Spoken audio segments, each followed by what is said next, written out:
5:11. If we had some weather-related ones, David, I think they might say warm up for this week. Getting warmer, yeah, definitely. Temperatures are finally kind of climbing their way out of the Arctic chill that we've had here recently, but they're doing so with a little bit of snow. Yeah, we have some snow pushing into the metro right now. You can see some of those darker blues. That could be a couple of bursts of slightly heavier snow. So far, I haven't seen too many major impacts from this as it blows on through. It's not going to last very long. You can see, yeah, the back edge is already back around Jefferson down toward Guthrie Center, so it's going to slide through in the order of about 60 minutes maybe.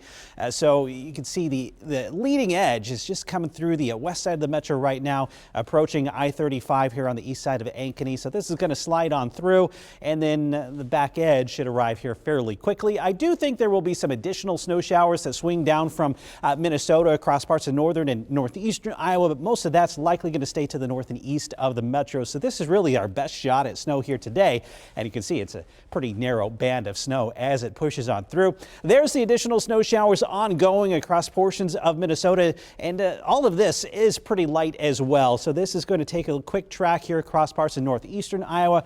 Where this pushes on through, that's where we could see a couple of snow totals up to maybe an inch or two. That's about it. Not a big snowstorm here for most of the state. You can see there is snow on the ground now in Algona, and a kind of hazy view there. That means there is still snow falling right now, but again, amounts pretty limited, and you can see it hasn't even covered the entire roadway there down State Street. So not a lot of snow falling with this band. Don't have any flakes here downtown just yet. Still cold, 18 degrees, but that's a lot better than yesterday morning when we were down close to zero, sitting at 18 in Ames right now, 18 in Fort Dodge and in Algona, and temperatures already up to 20 degrees across the western edge of the state. That's the warmer air trying to push in.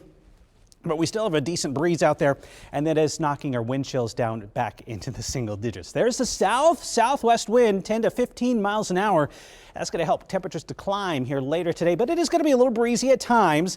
That southwest wind could gust up to about 20 miles an hour, so just keep that in mind if you're going to be outdoors later today. Now, the snow, at least here in the metro, will stick around here for a couple of hours. We could have some flurries through about 10 o'clock, but I think that's about it for us. Just cloudy skies as we head into the afternoon. And our temperatures, yeah, make a nice little jump up above freezing. Finally, it's still not warm per se, but better than the past week or so. There's that little band of snow. You can see by about 6:30, it's likely already coming to an end on the west side of the metro, and then it's on out of here. Additional light snow showers here across northern and northeastern portions of the state through the early afternoon, and then that winds down as well, leaving just cloudy skies and temperatures trying to make their way into the low and mid 30s. So temperatures may actually do a little bit of melting here across central Iowa with any snow that falls. Just a dusting or so, maybe a half inch in a couple of spots. Northeastern Iowa, that's where we could see an isolated inch or two out of this quick moving system. Tomorrow, more clouds, 33 degrees, slightly colder Tuesday, Wednesday, but Thursday and Friday still looks like we have a pretty good chance of jumping up into the low and mid 40s.